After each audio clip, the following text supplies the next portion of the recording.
Rahman, Member President's Task Force on Emerging Technologies.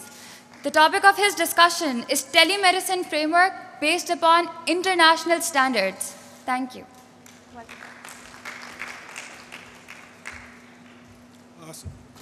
Assalamu alaikum. Thank you very much for inviting me here. And I'd like to congratulate Dr. Asfar and his team for arranging this conference at a very short, in a very short period. Before I go into the details, I'd like to talk about the basic of digital health in Pakistan, the background. 1984, Zaulak was the president, and computers were banned in Pakistan, banned. You could not import computers until you get a special permission because computers were supposed to create unemployment. So Zaulak was the president, and as everybody knows, he's famous for his teeth. And he used to go for his dental treatment every week to Armed Forces Institute of Dentistry. And he said that I want my dental record to be computerized. But computers were banned. So he gave a grant of 300,000 rupees to the institute, which was a big amount at that time. Please remember that at that time, a car, a Suzuki FX used to cost 45,000 rupees. So 300,000 rupees was a big amount. So they did not know how to get computers because computers were banned. So remember, in those days, we were working on the bomb, and the government had official smugglers. So one of the official smugglers was asked to smuggle in 2 computers, 2 IBM PCs. In those days, IBM PCs used to have no hard disk. There were just 2 floppies. The total memory used to be 256K, not meg, 256K. So they smuggled in 2 computers with an external hard disk of 10 megabyte, and 10 megabyte, not 10 gigabyte. 10 megabyte was a big size at that time. And one big dot matrix printer. All of this cost about 300,000 rupees. Now, how to put them together? There was nobody in Rawalpindi, Islamabad, who knew how to put computers together, because in those days, computers used to have separate cards which were assembled into one computer. So luckily, I had just come back from USA doing my master's, and in USA, I was in the University of Michigan. I was teaching in the University of Michigan medical school and dental school. I was teaching doctors how to use computers. So I was called in to help. So I put the computers together and said, okay, that's it. 2 days later, I was called in to write the software for dental record management. And that is how digital medicine started in Pakistan. So that was the first hospital in 1984 in which patient records were computerized. 1984, we finished the project in about August or September, and everything was, remember in those days, there was no Windows. Computers had no Windows. There was no mouse. There was no graphics. Everything was done on text. So that was the first computerization of a hospital in Pakistan. Now going back to the topic, can I have the next slide, please? So that was how things started. But now things are much more sophisticated. Now, to do things in a proper manner, we need a framework. What is a framework? A framework is a set of rules, ideas, concepts that you use to deliver something. So what we've done is that we've made a framework for digital health, especially telehealth, so that things are done in a proper, organized manner. Next slide, please. Now, everything starts with data. Data is wealth. So we must have a set of standards on which the data in a hospital or the data regarding patients is managed. Now, this should form the basis of a patient database, of a health database in Pakistan. Now, this will be common to telehealth, to telemedicine, to whatever field of medicine you want to go into. And this will form the basis of decision making in Pakistan. If the government wants to know which problem is occurring where, which medicines are being used where, this is the system that can help them make decisions. So unless you follow these standards, and these are recognized standards, the whole world is using these. If they use this set of standards to make a telehealth policy, which we'll come to discuss in the end of the talk, This is the set of standards that should be followed. Next slide, please. Now, if you want to deliver services, you must define your services. Unless you define your services properly, you cannot deliver them properly. You cannot monitor them properly. You cannot improve them properly. So they are a set of standards which tell you how to define your health services. So this is the set of standards for that. Next slide, please. Now, when we talk about telehealth, the tele part means that there has to be some connectivity. So this is a set of standards which adds up to give you connectivity.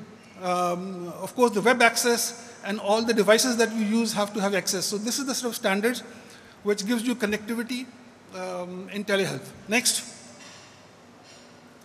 Now, all of this has to be integrated. The software which handles the data, the software that handles the services, the software that handles the connectivity, all of them have to be integrated, and there are standards for that also. Next. Now, all of this has to be controlled. There has to be regulations. There have to be a controlling body which is being set up now to control telehealth. And the people who give services have to be registered. Now, if you break these up into two parts, we need at least two sets of policies. Next. The first policy is going to be the telehealth policy, which the government is working on. And the second policy is the health data policy, which the government is not working on. In fact, they should have worked on the health data policy first and the other ones next.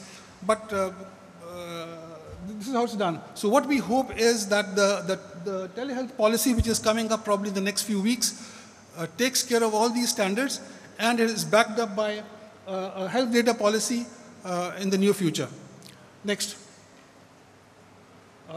Next, we've done that. Okay, so this is what is very, very important. We cannot have telehealth or any kind of telemedicine unless we have this very strong data at the base.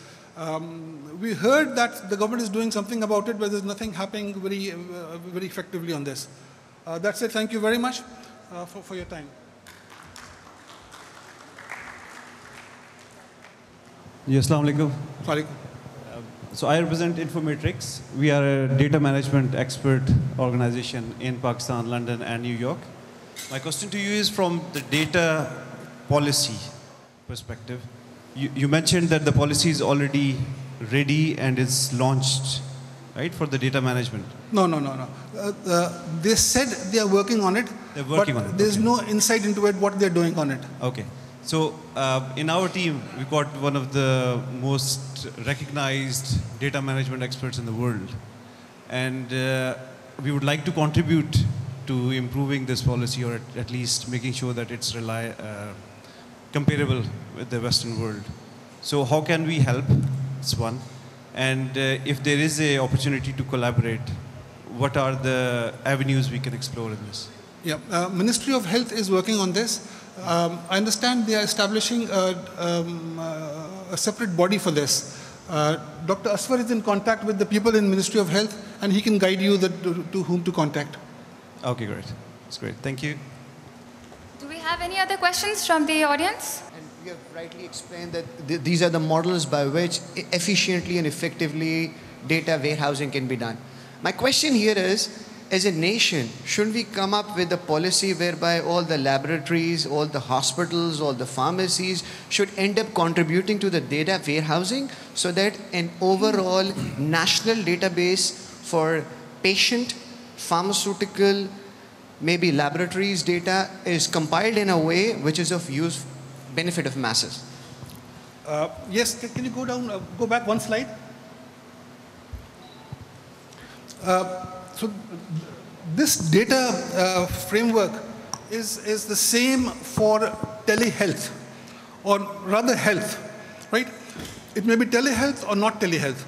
This database has to be there for the government to make intelligent, informed, calculated decisions, right? Now, this part is only for telehealth. I've got a similar framework for nursing. I've got a similar framework for laboratories, and I've got a similar framework for hospitals, all based on standards.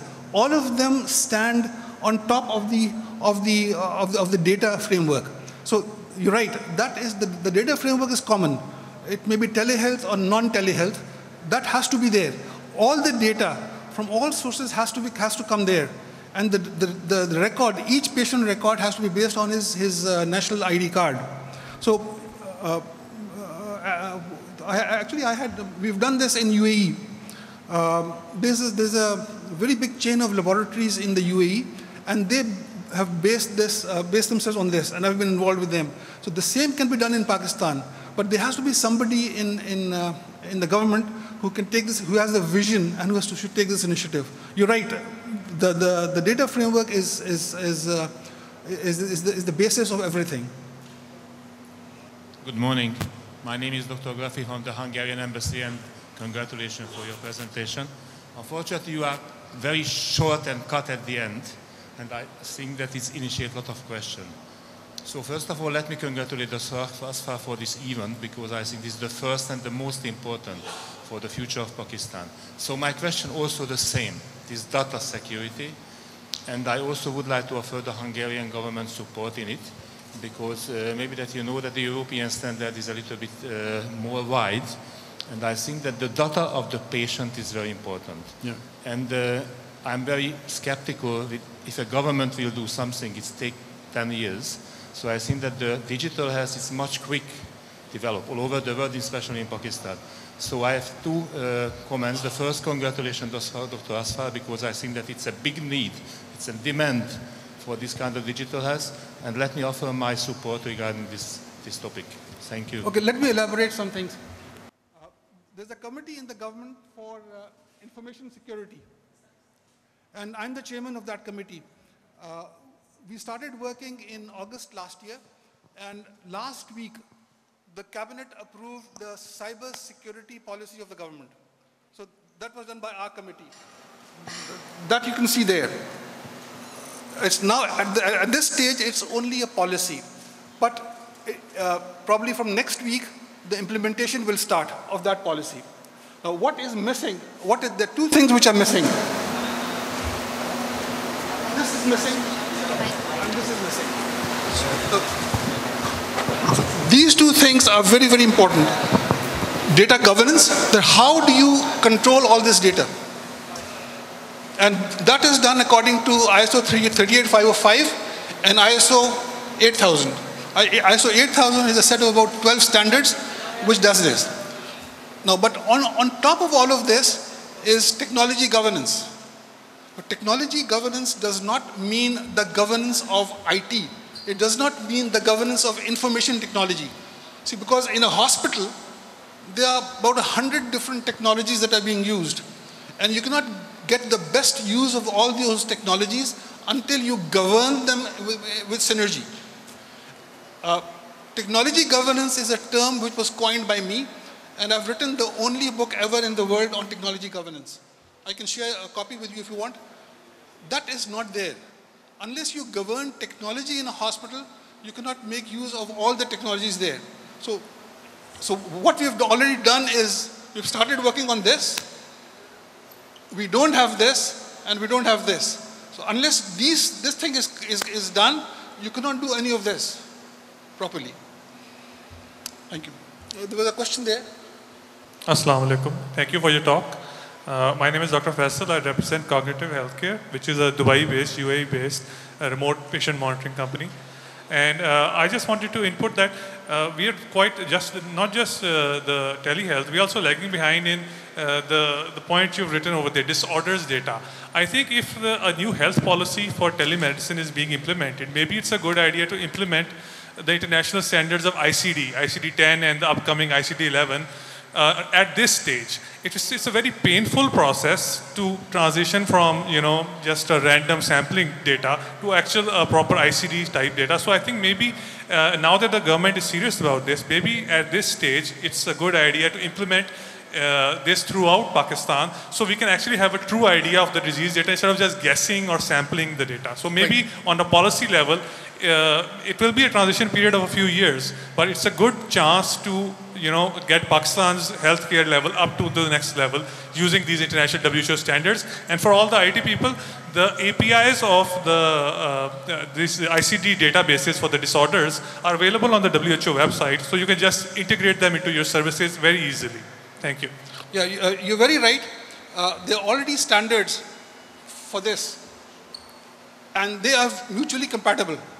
Now ISO is working on these standards, and the ISO standards for all of these will come, and they will help, this thing will help integrate all those standards, bring them together.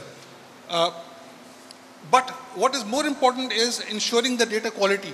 How, you have the data, but how do you ensure the quality? For that, this thing is very important. Right. Any other question?